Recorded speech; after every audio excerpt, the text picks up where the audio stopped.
नमस्कार दोस्तों, कैसे हैं आप लोग। 2024 के चुनाव के पहले मोदी सरकार ने एक बड़ा दांव चल दिया है और इस दांव में न सिर्फ विपक्ष बल्कि उन विरोधियों की भी मुंह बंद हो गई है जो कभी इस दांव का विरोध करते थे। आज उनके सामने यह सबसे बड़ी समस्या हो गई है कि अब वो करे तो क्या करे।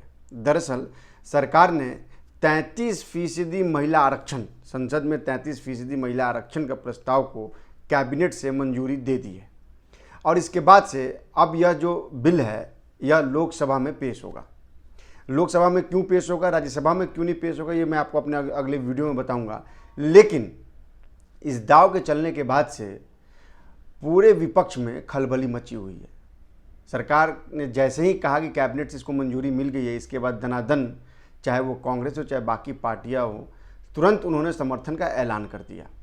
ऐसा शायद बहुत कम देखने को मिलता है कि सरकार कोई बिल लेकर आई और उसके पहले सभी पार्टियां समर्थन के लिए तैयार हैं, सभी पार्टियां पुरजोर तरीके से कह रही हैं कि इस बिल को लाया जाए।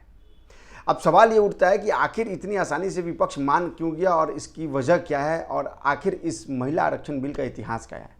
आज मैं पूरी डिटेल में आपको इसके बारे में बताऊंगा। आपको मैं बताऊंगा कैसे 1931 से शुरू हुई यह आग महिला आरक्षण की अब जाकर इस पूर्ण होने जा रही है और मोदी सरकार ने इसको कैसे पूर्ण किया और इसमें क्या क्या अभी पेच हो सकते हैं वह भी मैं आपको बताऊंगा और कब कब इसकी पूरी टाइमलाइन आपको बताऊंगा। लेकिन सबसे पहले जान लीजिए कि जैसे ही सरकार ने इसका ऐलान किया, कांग्रेस से लेकर तमाम पार्टियों ने सोशल मीडिया के जरिए समर्थन देने की बात कह दी।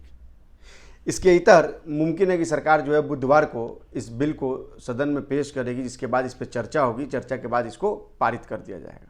अब जैसा कि मैंने आपको अपने वीडियो में बताया, पहले बताया कि आखिर महिला आरक्षण को लेकर कैसे इतनी जल्दीबाजी में सरकार आई और विपक्ष कैसे समर्थन कर रहा है, इसकी पूरी डिटेलिंग आपको समझनी पड़ेगी। लेकिन उससे पहले आपको मैं बता दूं कि मैंने ही पहली बार आपको बताया था कि इस सत्र, विशेष सत्र में क्या क्या हो सकता है, क्या क्या ऐतिहासिक फैसले हो सकते हैं। अब आप देखिए, आप संसद का नई बिल्डिंग में शुरुआत हो गई, सारे लोग का फोटो सेशन हो गया।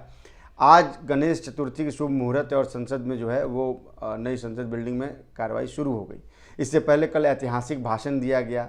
सब प्रधानमंत्री नरेंद्र मोदी ने पंडित नेहरू और अटल बिहारी वाजपेयी तक सारे लोगों के बारे में बताया, उनके योगदान के बारे में बताया और बताया कि कैसे ये संसद जो है वो ऐतिहासिक रही है। कई महत्वपूर्ण बिल, आज़ादी से लेकर अब तक कई महत्वपूर्ण, कई बदलाव को का साक्षी रहा है यह पुराना संसद भवन।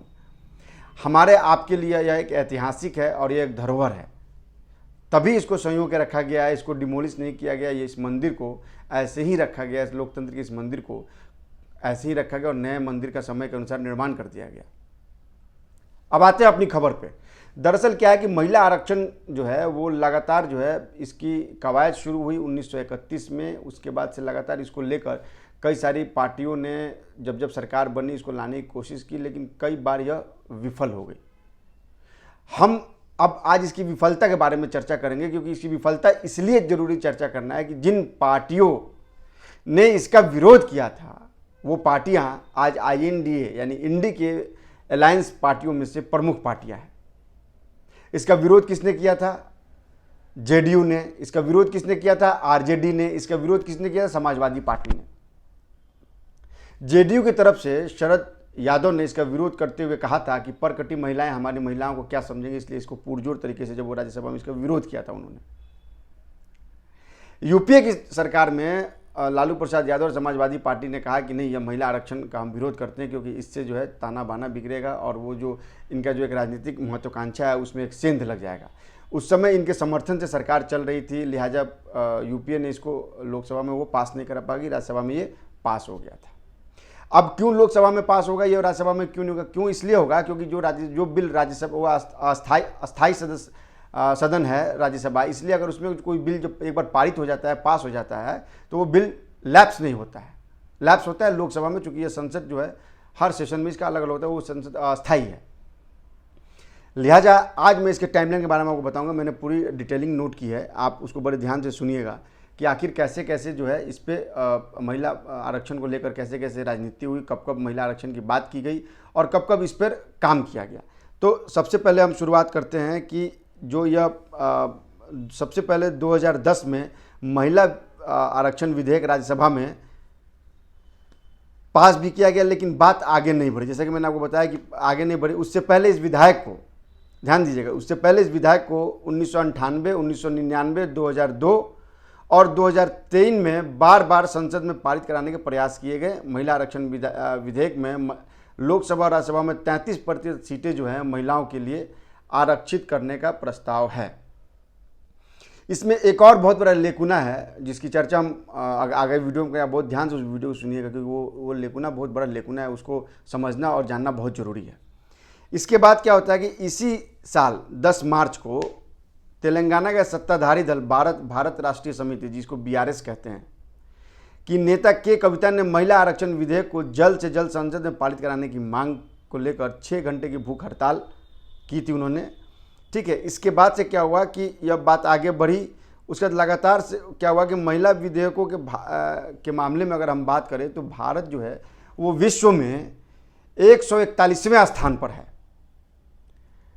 सबसे ज़्यादा जो आरक्षण जो है वो, चूँकि मैं इसका इतिहास बता रहा हूँ इसलिए जानना आपके लिए बेहद जरूरी है। सबसे ज़्यादा जो है महिलाओं का आरक्षण रवांडा में 63.1% है। अब जरा इसके हम टाइमलाइन पे एक बार गौर करेंगे कि कब से यह महिला आरक्षण की बिल की बात चल रही है और कब कब ये हुआ है।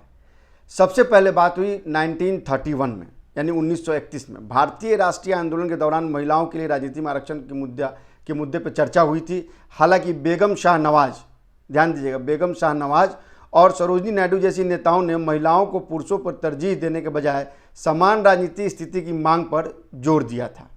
संविधान सभा की बहस में भी महिलाओं के आरक्षण के मुद्दे पर चर्चा हुई थी। तब यह कहकर खारिज कर दिया गया था कि लोकतंत्र में खुद ब खुद सभी समूहों को प्रतिनिधित्व मिलेगी। इसके बाद 1947 में रेणुका रे ने उम्मीद जताई कि भारत की स्वतंत्रता के लिए लड़ने वाले लोग सत्ता में आने के बाद महिलाओं के अधिकारों और स्वतंत्रता की गारंटी दी जाएगी। हालांकि यह उम्मीद पूरी नहीं हुई और महिलाओं के राजनीतिक प्रतिनिधित्व सीमित ही रहा। इनका मतलब इनका प्रतिनिधित्व जो है वो लिमिटेड रहा। उसके बाद बात आई 1971 में। भारत में महिलाओं की स्थिति पर समिति का गठन किया गया, जिसमें महिलाओं की घटती राजनीतिक प्रतिनिधित्व पर प्रकाश डाला गया। हालांकि समिति के कई सदस्यों ने विधायी निकायों में महिलाओं के आरक्षण का विरोध किया। उन्होंने कहा कि स्थानीय निकायों में महिलाओं के लिए आरक्षण का समर्थन तो कर दिया, लेकिन विधायिका में महिलाओं के समर्थन का उन्होंने विरोध किया। इसके बाद 1974 में महिलाओं का प्रतिनिधित्व बढ़ाने के लिए महिलाओं की स्थिति पर एक समिति ने शिक्षा और समाज कल्याण मंत्रालय को एक रिपोर्ट सौंपी। इस रिपोर्ट में पंचायतों और नगर निकायों में महिलाओं के लिए सीट आरक्षित करने की सिफारिश की गई थी। इसके बाद 1988 में महिलाओं के लिए राष्ट्रीय परिप्रेक्ष्य योजना यानी नेशनल पर्सपेक्टिव प्लान ने पंचायत स्तर से संसद तक महिलाओं को आरक्षण प्रदान करने की सिफारिश की।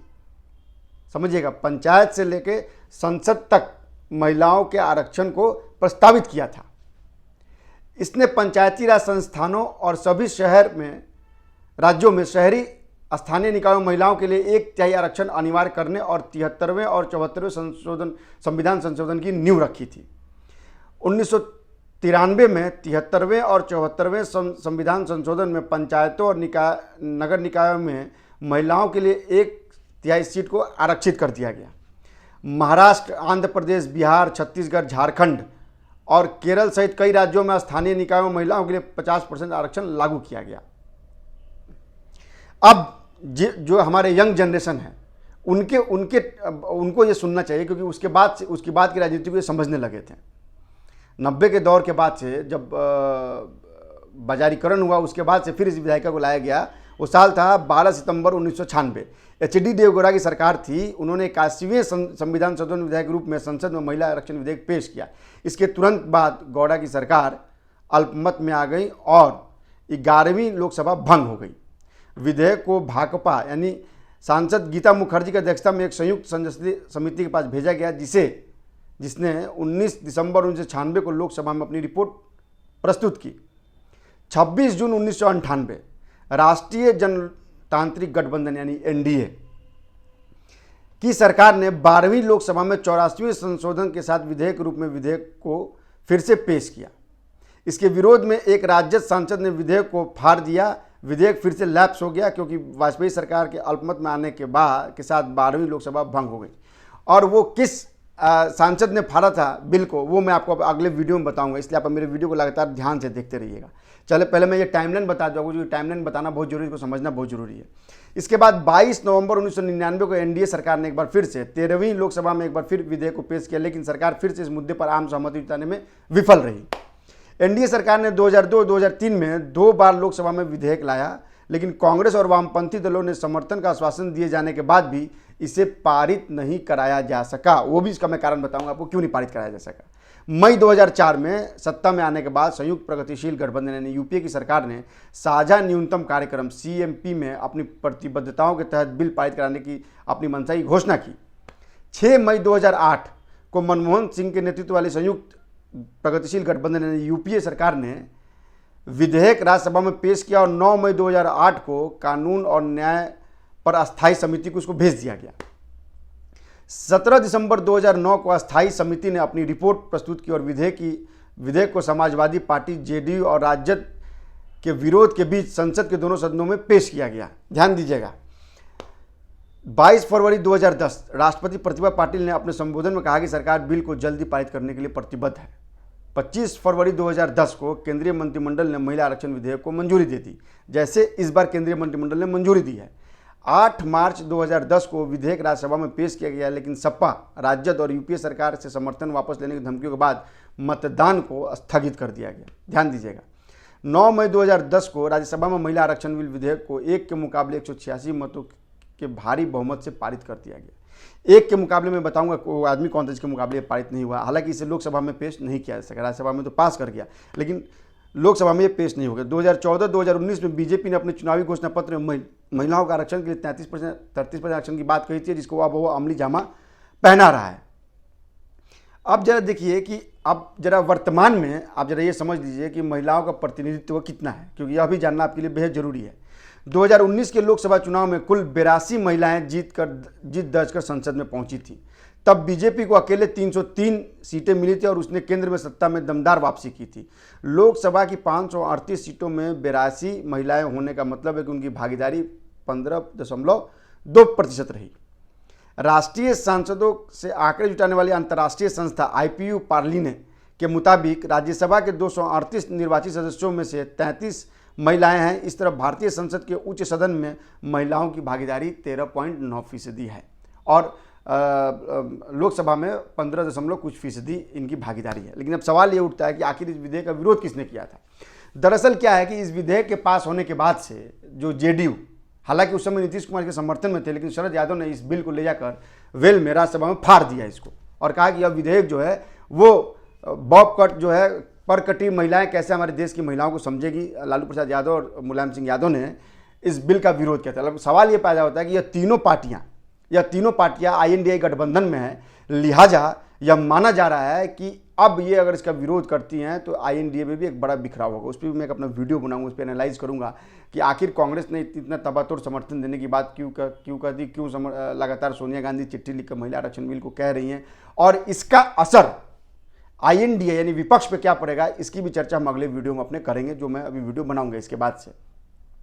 लेकिन आप ये ध्यान दीजिए कि अगर यह विधेयक पास होता है तो 33% महिलाएं जो हैं वो सीट में जो है उनकी भागीदारी हो जाएगी। इसके अलावा 2026 में जो डीलिमिटेशन होगा, जो 2026 में जो डीलिमिटेशन होगा उसके बाद से यह तय किया जाएगा। डीलिमिटेशन क्यों होगा, जो मैंने कहा था वो बताऊंगा। डीलिमिटेशन का मतलब ये हो गया कि अभी जो संख्या है यह आपने देखा कि लोकसभा की सीटिंग सीट अरेंजमेंट को 800 से ज़्यादा कर दिया गया। 2026 में यह डीलिमिटेशन हटेगा, क्योंकि अब तक ये डीलिमिटेशन 10 लाख की आबादी पर एक लोकसभा सीट होता था। जब ये डीलिमिटेशन हटेगा 2026 में, इसके बाद से यह नए रूप से निर्धारित किया जाएगा कि कितनी जनसंख्या पर हम सीटों की एक लोकसभा सीट रखेंगे। लिहाजा जब ऐसा होगा तो सीटों की संख्या बढ़ेगी और महिलाओं में की संख्या जो संसद में भागीदारी में उनकी संख्या बढ़ेगी।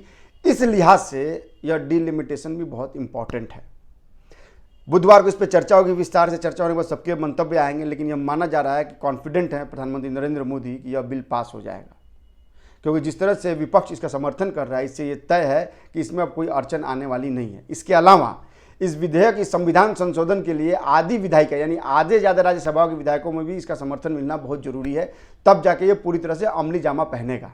हालांकि ज़्यादातर राज्यों में बीजेपी की सरकार है, 16 11 ज़्यादा 12 मेरे हिसाब से 14-15 राज्यों में बीजेपी की सरकार है, लिहाजा वहाँ तो पारित कराना बहुत आसान होगा। बाकी विधानसभा में भी इसको पारित कराना जरूरी है, और जिस तरह से विपक्ष एकजुट है इस बिल पर, तो बाकी सदनों में भी इसका पास होना, कोई विधानसभा में पास होना कोई बहुत बड़ी बात नहीं होगी।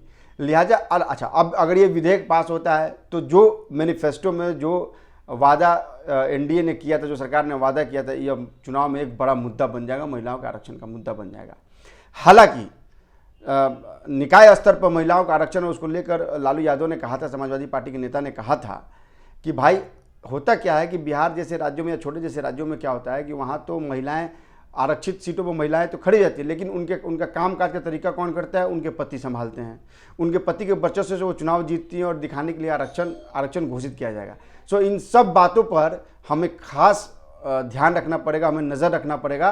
आप हमारे वीडियो को लाइक कीजिए, सब्सक्राइब कीजिए, शेयर कीजिए और कमेंट भी जरूर कीजिए, क्योंकि हम आपके कमेंट्स को लगातार अपने न्यूज़ में समाहित करते हैं, उस पर चर्चा करते हैं। और सबसे बड़ी बात की मैं लगातार अपने सब्सक्राइबर, उन परिवार का धन्यवाद देता हूं जो लगातार जो हमारे वीडियो को देख रहे हैं, अपने कमेंट्स दे रहे हैं, हमारे वीडियो को एनालाइज कर रहे हैं। हम उनका धन्यवाद देते हैं। आप अपना प्यार हमें ऐसे ही बनाए रखिए। नमस्कार।